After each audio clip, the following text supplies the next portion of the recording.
Dios. Pueden sentarse, hermanos. Vamos a prepararnos para continuar con nuestro estudio sobre el libro de Apocalipsis, o revelación de nuestro Señor Jesucristo. El domingo anterior iniciamos este estudio. Para los que no estuvieron, vamos a repasar brevemente lo que vimos el domingo anterior. Quedamos que el autor de este último libro de la Biblia, Apocalipsis, o revelación de nuestro Señor Jesucristo, es ni más ni menos el que fuera discípulo del Señor, que se autodenominaba el discípulo amado, el discípulo del amor, es decir, San Juan, que a su vez escribió el Santo Evangelio de nuestro Señor Jesucristo según San Juan, y 3 epístolas o 3 cartas que llevan también su nombre. Este es el mismo, el autor del libro de Apocalipsis. Se le llama Juan el teólogo, y quedamos que teólogo porque era un estudioso de la teología.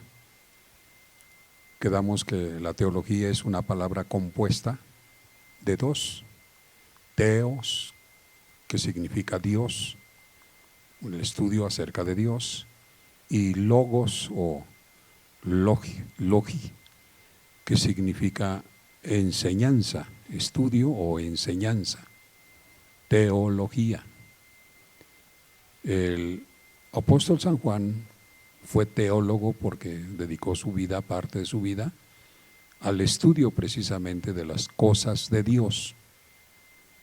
Él es el autor de este último libro, según lo dice el mismo libro, capítulo 1, verso 1 y verso 4 y verso 9 de este capítulo 1 de este libro. Luego quedamos la ocasión, en qué ocasión lo escribió. Juan se encontraba desterrado por el emperador Dominiciano en la isla de Patmos por causa del Evangelio. Quedamos que Patmos era una isla rocosa y semidesierta que queda en el mar de Egipto, de Egeo, en el mar de Egeo, a unas 24 millas náuticas de Turquía, todo esto en el Asia Menor. Hablamos para comparar un poquito el caso de México con las Islas Marías. Las Islas Marías por mucho tiempo fueron utilizadas como castigo para reos de alta peligrosidad, que fueron enviados a las Islas Marías a pagar parte de su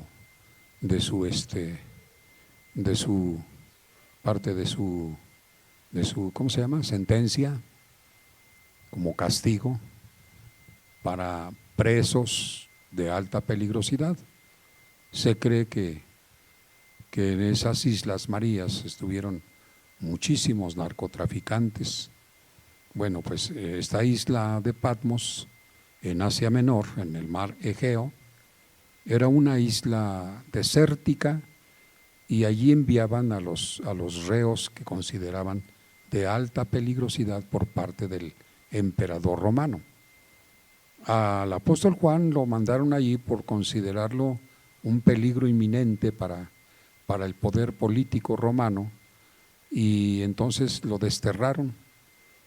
Es por eso que la interpretación de este libro en alguna forma se le considera como un libro misterioso, cerrado. Hay quienes han dicho es el resultado de una mente cansada, de una persona tan avanzada en edad, entrando a la senectud, y creen algunos que Juan estaba disvariando. Este era el producto de su locura, sobre todo por el castigo que se le infligía y que él sufrió mucho allí. Pero estando él en esa isla fue que recibió espíritu de revelación para escribir este libro. La fecha, quedamos que el libro de Apocalipsis se escribió aproximadamente entre los años 95 y 96 de nuestra era, es decir, después de Cristo. Todos estos datos, hermanos, no son para llenar el hueco ni para perder el tiempo. Todos estos datos tienen mucho que ver porque a medida que vayamos avanzando en el estudio de este libro, vamos a tener que recurrir a estos datos para nuestra mejor comprensión. Las divisiones del libro. El libro se divide en tres partes, quedamos, principales, que se sugieren en el mismo versículo 19 de este capítulo 1 de Apocalipsis. Escribe las cosas que has visto, y las que son, y las que han de ser después de estas. Es decir, que tres divisiones tiene este libro. La primera división tiene que ver con las cosas pasadas, las cosas que había visto Juan en el pasado. Segunda división, las que estaba viviendo en ese momento el apóstol San Juan. Y la tercera división, las que han de ser después de estas. De manera que este libro contiene el pasado, el presente y el futuro, el presente de Juan. Ahora bien, vamos a aplicar estas mismas tres divisiones o propósitos de este libro principales en nuestra actualidad para poder comprender más ampliamente. Este libro es un libro cerrado, es un libro misterioso, este es un libro difícil de entender. Hay personas que se han vuelto locas, así como se lo digo, al pretender interpretar este libro. Nosotros nos hemos arriesgado a tener este estudio porque no estamos solos. Nosotros tenemos la cobertura, el apoyo y más que nada la interpretación del Espíritu Santo, que es el autor no solo de este libro, sino de toda la Biblia. Así es que si contamos con el autor, entenderemos mejor lo que está escrito aquí. ¿Amén? ¿Están aquí? No se me desconecte, por favor, porque el Señor lo ha elegido a usted, lo ha escogido a usted para tener este conocimiento que mucha gente no tiene. Entonces quiere decir que todos los que estamos aquí somos gente privilegiada. Tenemos ese alto privilegio de que Dios nos ha escogido para revelarnos este libro profético. Gloria a Dios, gloria a Dios. Entonces, las cosas que Juan había visto, en primer lugar, la visión de Cristo. Eso es lo que había visto, él conoció en el pasado. Recuérdese que él fue discípulo del Señor, anduvo con él presenció muchos milagros, él fue protagonista en algunos casos, en otros fue un simple observador, pero siempre observando a su divino maestro. Así es de que la primera división tiene que ver con las cosas que Juan había visto en el tiempo que Jesús había estado sobre la tierra. Ya habían pasado muchos años. Recuerde que este libro fue escrito entre los años 95 y 96. Quiere decir que para la época que mi Señor Jesús vivió en la tierra y que Juan anduvo con él, ya habían transcurrido fácilmente unos 60 años. Unos 60 años. Porque la era cristiana empieza precisamente con la venida del Señor Jesús aquí en la tierra. Cuando Él estuvo, Él anduvo. Así es de que las cosas que Juan había visto es ni más ni menos que la visión que él tenía de Cristo Jesús. Luego, la segunda división, que son las cosas que son, o sea, la situación en que se encontraban en ese momento las 7 iglesias del Asia Menor, a las cuales el ángel, a través de Juan, dirige su mensaje. Y esto está contenido en los capítulos 2 y 3 de este mismo libro de Revelación o Apocalipsis, escritas a la iglesia. Aquí la iglesia es representada por 7 iglesias que efectivamente en el tiempo de Juan ya existían. Habían sido fundadas, unas por Juan, otras por el apóstol San Pablo, otras por el apóstol Pedro, pero allí estaban esas iglesias que representan a la iglesia universal de todos los tiempos, incluyendo el centro de convivencia cristiano, el Shaddai. Lo vamos a considerar más adelante, cómo es que Dios habla a estas iglesias, pero habla desde la profundidad del tiempo, desde allá muy atrás, porque mi Dios es eterno, porque Él no está limitado, porque Él no nada más ve lo que está en ese momento cerca de Él, Él ve hacia el futuro y conoce el futuro de la iglesia y conoce la condición de la iglesia, no nada más las de las 7 iglesias mencionadas aquí, sino de la iglesia de Jesucristo en todo el mundo, a través del tiempo y a través de las edades. En tercer lugar, o sea, la tercera división, las cosas que han de ser después de estas. Esto está contenido también en el capítulo, desde el capítulo 4 al 22. Del capítulo 4 al 19 se trata aquí sobre la grande tribulación, y para ubicarnos, esto todavía no sucede. Por eso es que aquí se mencionan como las cosas que han de ser, las cosas que han de ser después de estas, o sea, la tercera división del libro de Apocalipsis. Repito, del capítulo 4 al 19 se trata sobre la grande tribulación. De los capítulos 20 al 22 tratan sobre el milenio, la derrota final de Satanás, el juicio final, la nueva Jerusalén y el paraíso restaurado. Todo esto es una repetición de la lección que tuvimos el domingo anterior. Solo es para los hermanos y hermanas que no vinieron, se actualicen. Capten, por favor, grábelo en su celular o escríbalo en un cuadernito, en una hoja. Tenga estos datos allí presentes porque son muy importantes. Luego, nos quedamos en las diferentes interpretaciones que se le han dado a este libro apocalíptico. Al libro de Apocalipsis, se le han dado varias y muy distintas interpretaciones. Las más sobresalientes han sido, número 1, aquellos que niegan totalmente la inspiración divina. Estas personas argumentan que el libro es puramente humano, sin ninguna inspiración divina.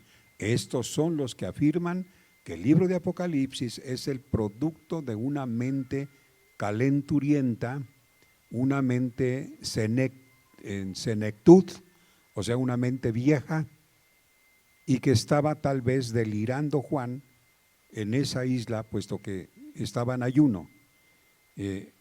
Entonces, niegan que sea este libro inspiración divina, que el autor basó sus escritos en la situación histórica al final del siglo I de nuestra era, que es un libro que copió las imágenes apocalípticas comunes entre los judíos, como por ejemplo el libro de Daniel, y le dio un carácter cristiano, o sea, lo aplicó a la situación que estaba viviendo la iglesia en ese momento. Estos son, vuelvo a repetir, los que niegan la inspiración divina. Entonces le dan una interpretación a este libro puramente humana. Pero luego, número 2, aquellos que lo interpretan a este libro alegóricamente. Para estos, el libro de Apocalipsis no contiene ningún evento real o histórico, sino que es un conjunto, fíjese bien cómo lo tomaban, cómo lo interpretaban ellos, un conjunto de alegorías, parábolas, metáforas que contienen mensajes de carácter espiritual. Estos son los segundos, o sea, la segunda interpretación que le dan a este libro. Pero luego en tercer lugar están aquellos que le dan una interpretación preterista, o sea, que a excepción de los capítulos 20 y 22, al 22, perdón, todos los demás capítulos contienen eventos que sucedieron en el tiempo de Juan y que Juan es solamente un historiador que registra cosas que acontecieron en sus días. Allí nos quedamos, ¿verdad que sí? De manera que hoy pasamos a la cuarta interpretación que se le ha dado a este libro. Son aquellos que le dan una interpretación histórica. El argumento es que desde el primer capítulo de Apocalipsis hasta el 19 se tratan asuntos que se fueron cumpliendo en el transcurso de la historia y que todos estos capítulos ya tuvieron su cumplimiento. Por ejemplo, le doy algunos ejemplos de esta ideología, que la quinta trompeta, por ejemplo, que menciona el libro de Apocalipsis, la quinta trompeta se refiere al levantamiento de los maometanos y los sarracenos en el este, en alguna época de la historia. Segundo, que la sexta trompeta se refiere al poder turco en el momento que Juan estaba viviendo en la isla de Patmos. Y tercero, que las primeras 5 copas derramadas sobre la tierra se refieren a la Revolución Francesa. Y así, etcétera, etcétera, etcétera, le dan este tipo de interpretación. Pero luego, número 5, está también la interpretación histórica futurista. Aquí es donde nosotros nos ubicamos, aquí es donde nosotros entramos. Se le da una interpretación al libro de Apocalipsis histórica futurista.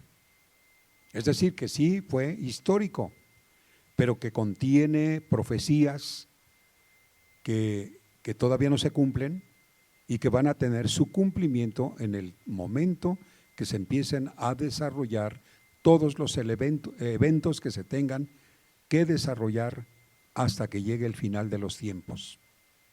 Nosotros estamos entre la interpretación, repito, histórica, futurista.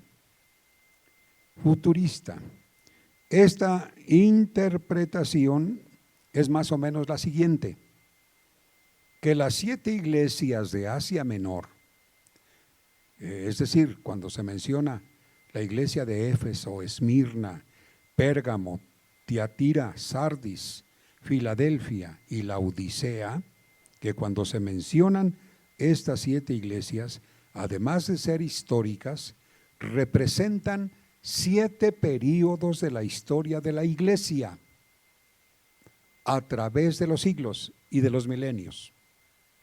Aquí nos lleva a hacernos la pregunta nosotros aquí en el Shaddai,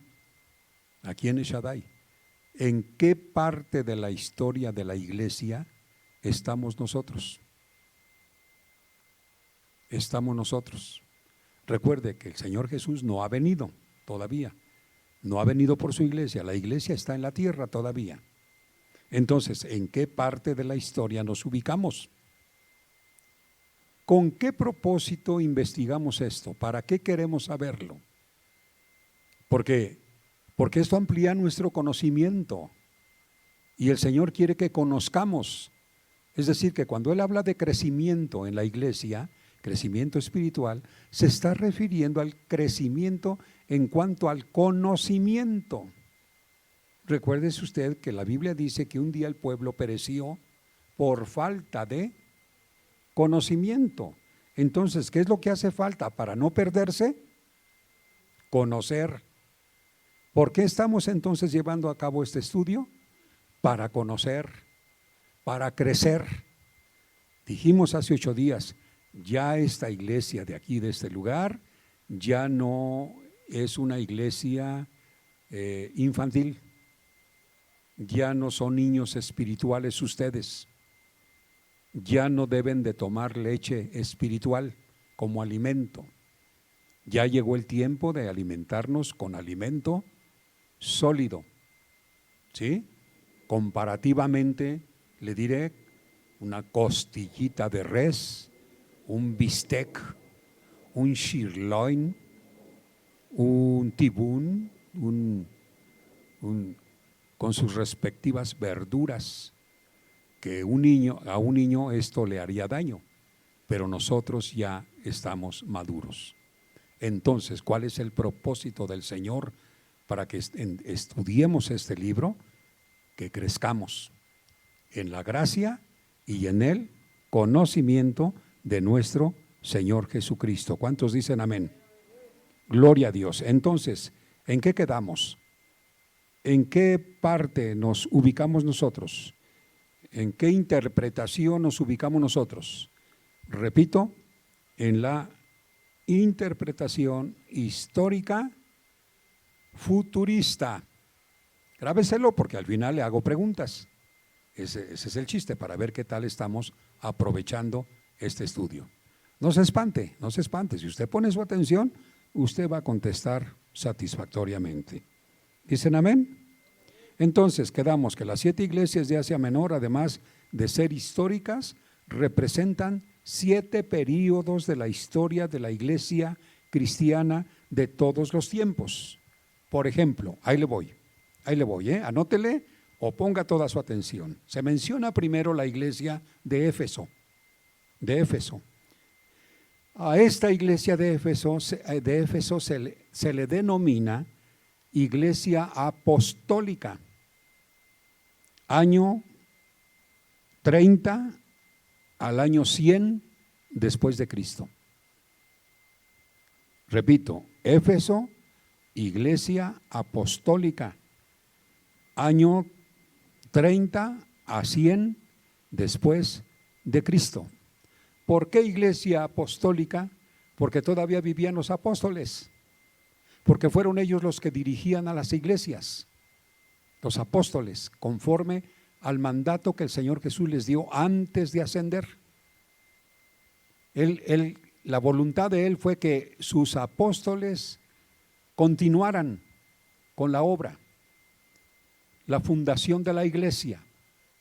Por eso anduvieron 3 años y medio con Él en capacitación.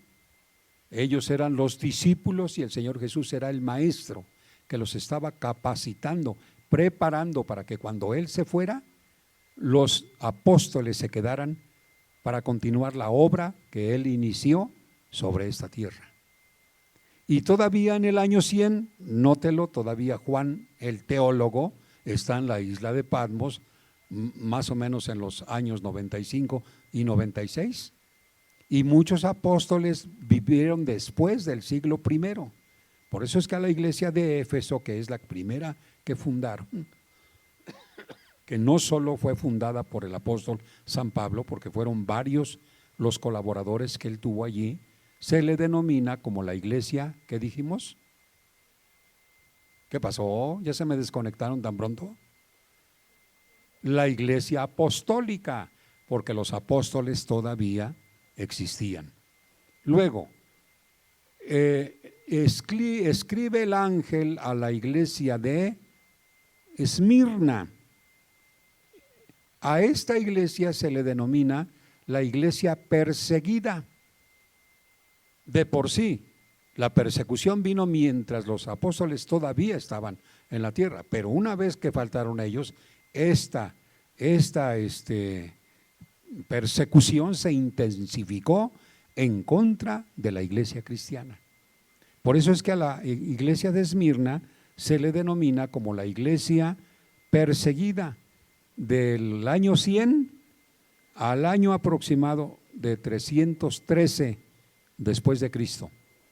100 a 313 después de Cristo. La persecución. Los cristianos eran perseguidos en todas partes y eran llevados cautivos y otros morían. Otros trataban de huir, pero los buscaban como a perros de presa. Y se intensificó la persecución en contra de la iglesia cristiana. Note usted, de paso, cómo van desarrollándose los períodos en el tiempo de la iglesia existente actual. Pasamos a la iglesia de Pérgamo.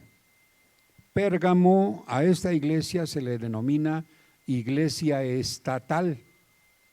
Iglesia estatal fue cuando el Vaticano, fue cuando empezó los papas a apoderarse de la iglesia y a cambiar el rumbo que la iglesia genuina, verdadera, llevaba, adulterándola, haciendo una mezcla de cristianismo con paganismo. Mucho de lo que usted ve que el mundo practica tiene más de pagano que de religioso. ¿Por qué? Porque en este periodo de la iglesia estatal se mezclaron las costumbres. Note, fue cuando se confundió a la gente diciéndole que Jesús había nacido en el mes de diciembre, porque hicieron una mezcla del nacimiento del dios Sol.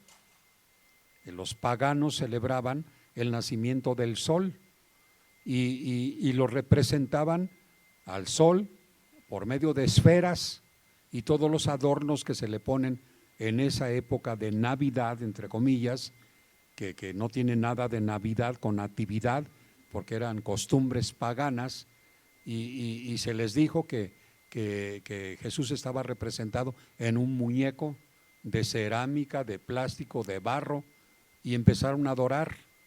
Por eso yo le he insistido a la iglesia cristiana verdadera que evite poner adornos en el tiempo de Navidad, porque eso es comulgar con el paganismo. Muchas veces, sin saberlo, están adorando al dios Sol a través de las esferas, porque las esferas representaban al Sol.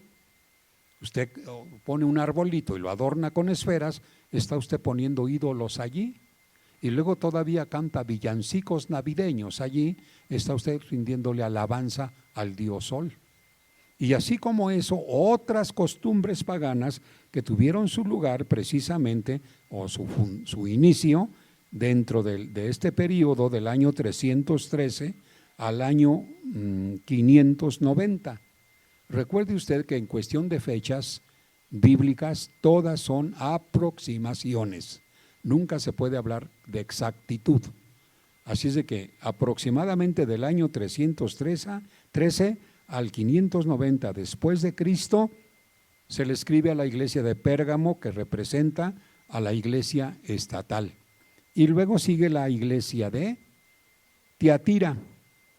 A esta iglesia se le denomina papal. Fue cuando el Papa empezó a tener control, entre comillas, supuestamente, del cristianismo.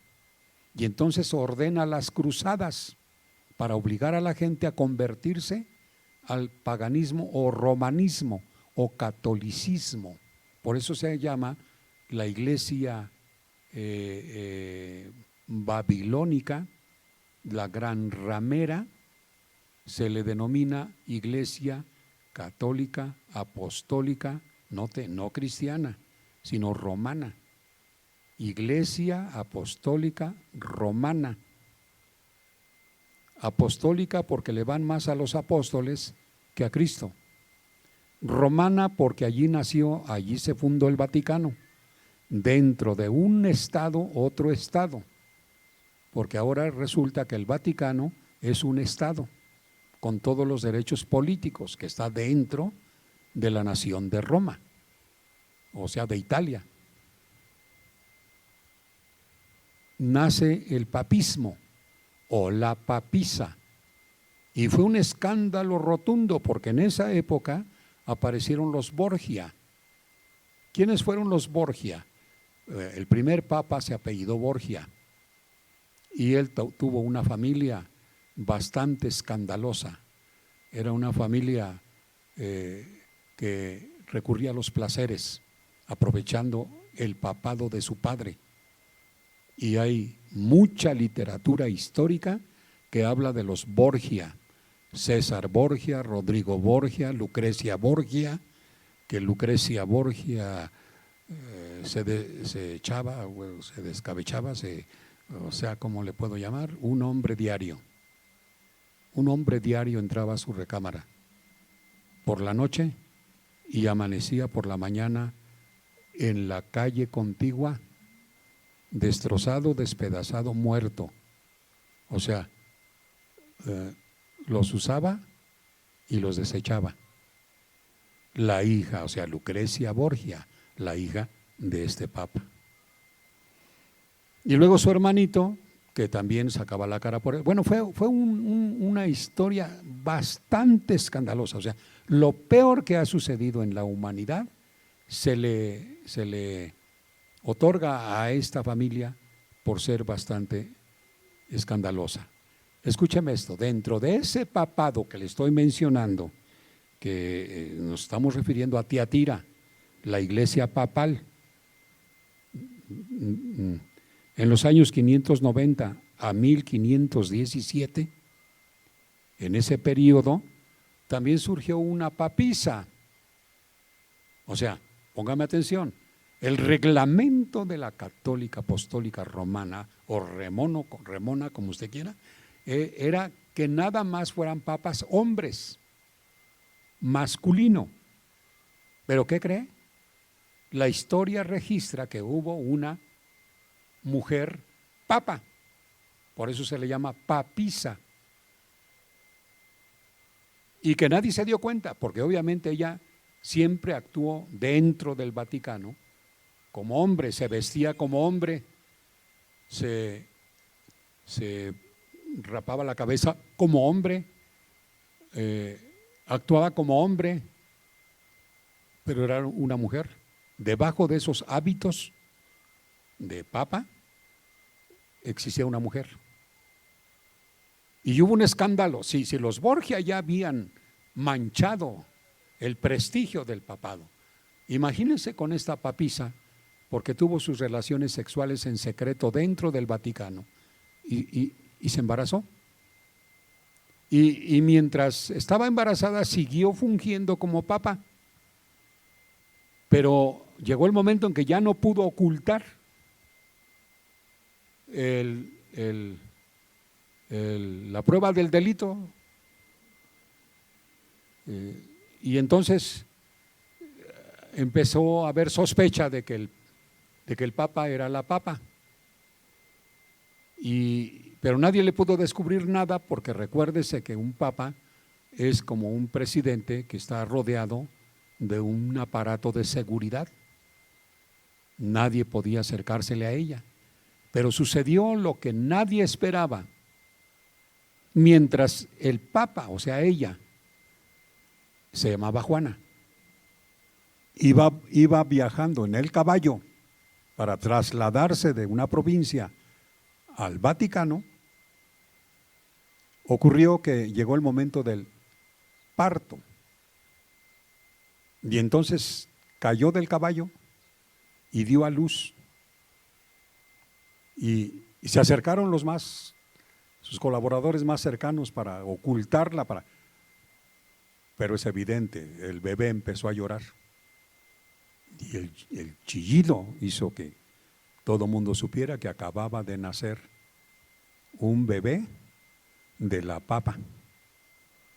Vea usted hasta dónde llega las restricciones que el humano, no Dios, no la Biblia, sino que el humano impone. Por ejemplo, ¿por qué le hablo yo de esto a usted? Porque la Biblia jamás de los jamases, la palabra de Dios ha prohibido el matrimonio entre los siervos del Señor, los pastores, los obispos, los ministros. Jamás les ha prohibido el matrimonio el Señor. ¿De dónde nació la idea tan cruel, tan despiadada del famoso celibato? O sea, si usted no sabe qué es el celibato, es prohibir a los que supuestamente sirven a Dios que tengan relaciones sexuales. Por lo mismo se les prohíbe casarse, o sea, matrimoniarse. Esta es una ley impuesta por el Papa en alguno de los concilios vaticanos, que un concilio es una especie de asamblea o de junta entre los más de la alta jerarquía, como son obispos y cardenales y el mismo Papa. Acordaron que todos fueran célibes, es decir, que ninguno tuviera esposa, que ninguno tuviera relaciones sexuales. Y todo eso dio pie a que fueran burlados. Por ejemplo, Juana, que tuvo sus relaciones sexuales, que tuvo un bebé cuando estaba prohibido. Y actualmente usted y yo sabemos el escándalo tan grande que enfrenta la Iglesia Católica Romana con respecto al sexo con niños. Se les llaman pederastas, o sea, sacerdotes, padres, pederastas. Todo esto por la necesidad biológica de tener sexo a como dé lugar, que les prohíben, porque debe ser célibes. La Biblia nunca, absolutamente, ningún texto, ninguna palabra dice que el obispo no se case. Al contrario, para ser obispo, la lista que el apóstol San Pablo originalmente dio en Timoteo y en Tito es que el que apetece obispado, buena obra desea, pero conviene que el obispo sea, número 1, irreprensible, apto para enseñar. Escuche, marido de una mujer que tenga hijos, porque dice que tenga sus hijos en sujeción, que gobierne bien su casa. Y dice, porque si no gobierna bien su casa, ¿cómo gobernará la iglesia del Señor? Entonces allí no está prohibiendo el matrimonio o el sexo. Allí no se menciona la palabra célibe o celibato, no existe en la Biblia. Fueron los hombres los que la inventaron y por eso cayeron en sus propios errores. Ahorita la Iglesia Católica está enfrentando precisamente ese grave problema, porque aún dentro del Vaticano hay homosexualidad, hay pederastia y hay, bueno, si se sometieran a una investigación, yo creo que todos saldrían perjudicados.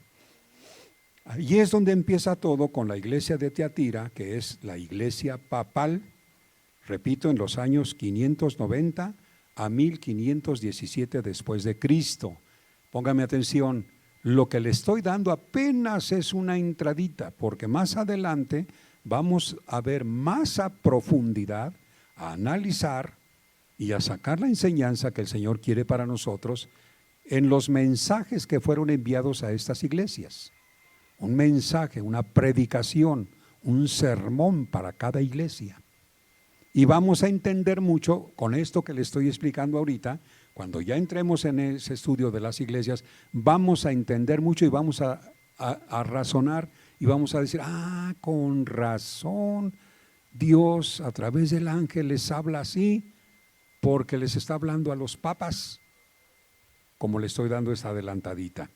Pasamos a la iglesia de Sardis, que es la quinta iglesia, y se le denomina la iglesia reformada. Entre los años 1517 a 1790. En esta parte de la iglesia entra el período de la Reforma. ¿Usted se acuerda de Martín Lutero? ¿Usted se acuerda de todos los reformadores de la iglesia? ¿Se acuerda de la tesis, las más de 90 tesis clavadas en la puerta de la Catedral de Westminster?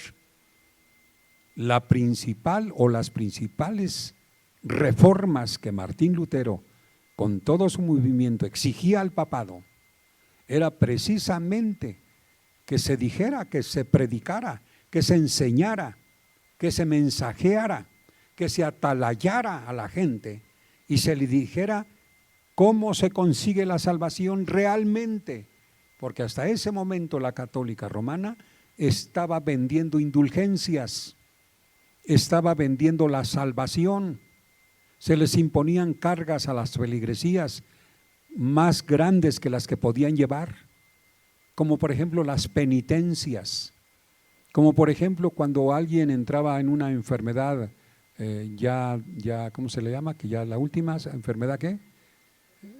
Esa que usted dice, firmara ciertos documentos en donde entregaba sus bienes a la iglesia, a la iglesia.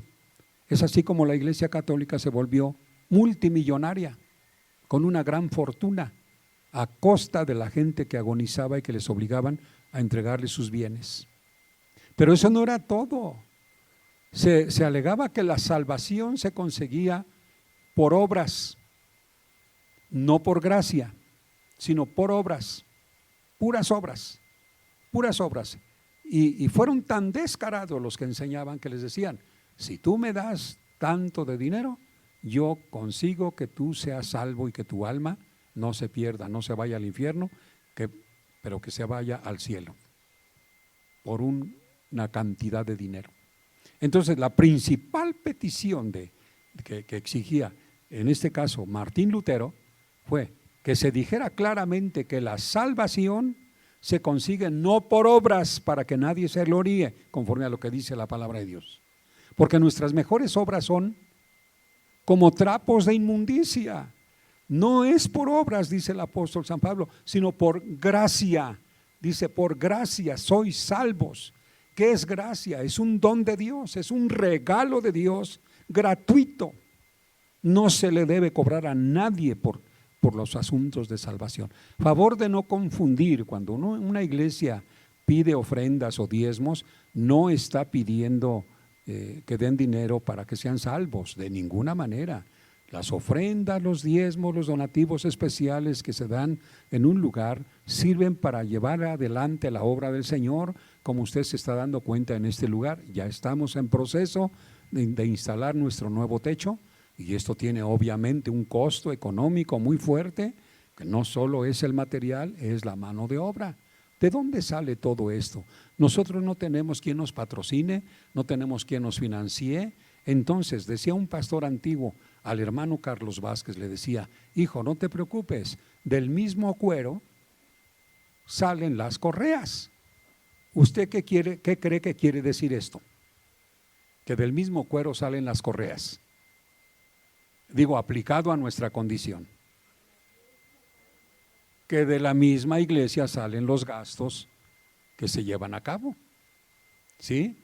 Pero de ninguna manera usted está pagando económicamente su salvación. No, la salvación es gratuita, la salvación es por gracia. Amén.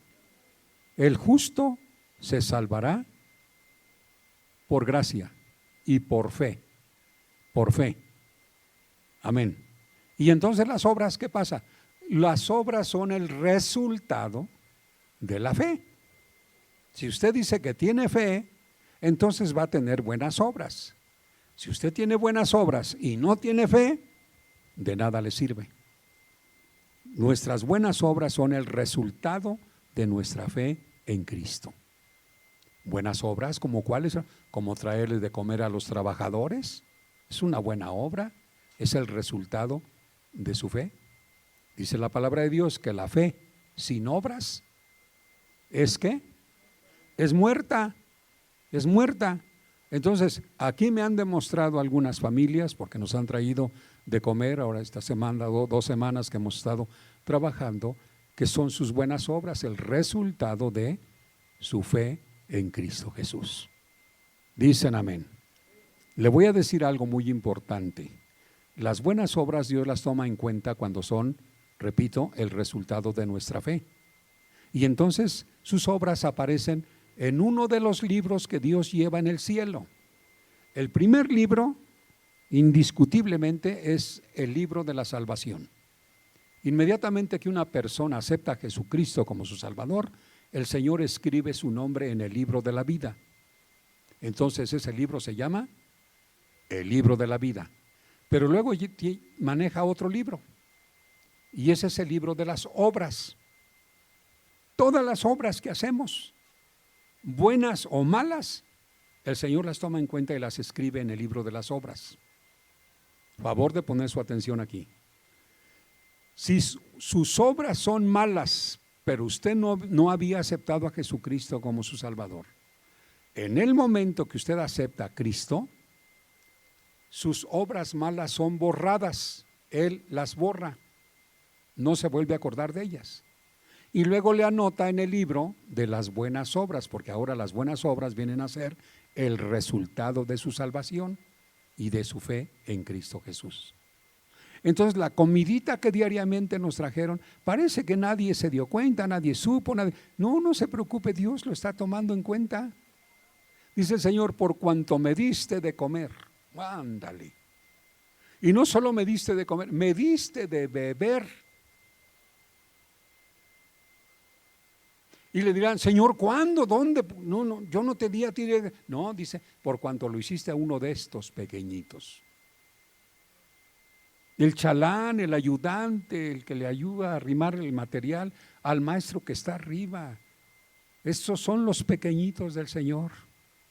Y usted le trajo agüita y le trajo comida, y no solo se las trajo, se las sirvió y lo atendió muy bien. Dice el Señor, a mí lo estabas haciendo. ¿Cómo nos quedó el ojo? Dígalo, por favor. Chiquitito y flojo. Ay, no, es que yo creí que se lo había traído a... No, se lo hiciste a Dios, al Señor. A mí me lo estabas haciendo, dijo el Señor. Hagamos todo con amor. Sirvamos con amor. Dice el apóstol Pablo, como al Señor, como al Señor, como al Señor todo. La tortillita, el pancito, el huevito, el pollito, la agüita de limón, como para el Señor. Y entonces Dios anota tu obra en el libro de las buenas obras, porque tu fe tiene que ir acompañada de buenas obras. Un aplauso a Jesús, por favor, con todas las fuerzas de su ser, porque es un privilegio. Realmente es un privilegio servir al Señor.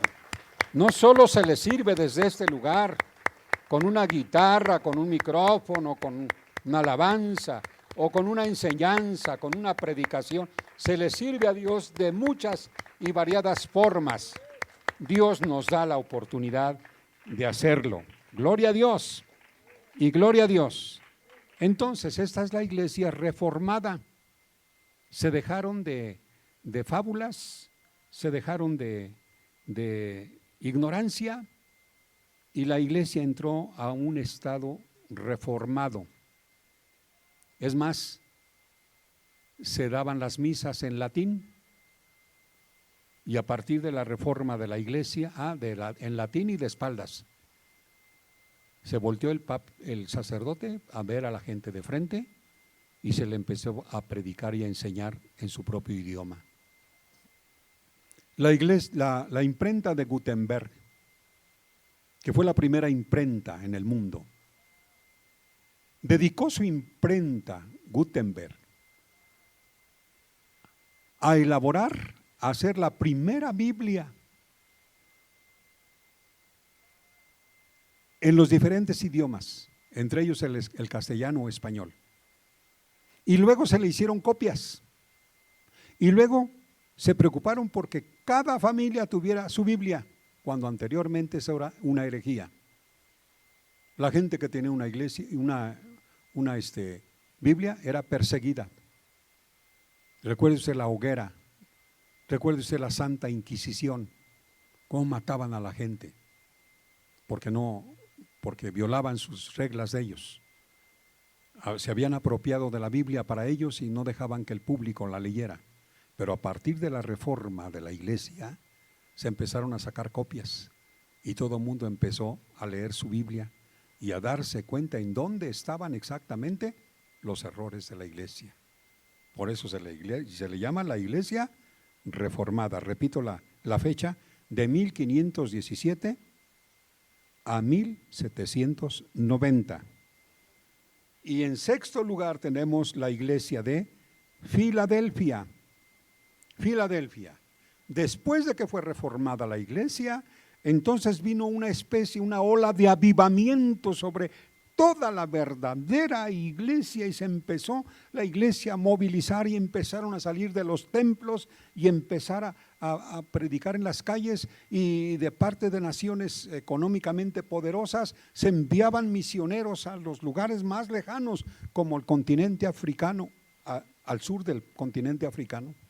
Estados Unidos dedicó gran parte de su presupuesto económico para financiar a misioneros que ellos mismos pagaban para que llevaran la palabra de Dios a diferentes lugares. Aquí en México recibimos muchos misioneros de parte de los Estados Unidos que recibían su paga por el presupuesto de ese país. Estoy recordando aquí al hermano que me bendijo tanto porque fue bajo su ministerio, que el hermano Carlos fue bautizado por el Espíritu Santo y habló en lenguas por primera vez por imposición de manos, y fue el hermano Wynne Myers. Wynne Myers, que vino de los Estados Unidos, era un misionero, y Enrique Plecher, que fueron dos misioneros grandes que trajeron bendición a México. Estando predicando y colaborando en el pastorado en el Centro de Fe, Esperanza y Amor de Tacuba, ahí recibíamos cada año un montón de misioneros que venían de parte de los Estados Unidos. A esta iglesia de Filadelfia se le denomina la iglesia misionera, y corresponde a alguna etapa del tiempo de la vida de la iglesia en todo el mundo. Fue a partir de 1790 a 1900. Nos estamos acercando al final de la era cristiana. De 1790 a 1900 después de Cristo, la iglesia de Filadelfia se le llama iglesia misionera, y después vamos a ver, ya leyendo la Biblia, por qué se le llama así, qué fue lo que hizo o qué hacía. Y por último, número 7, porque son 7 iglesias, las iglesias del Asia Menor.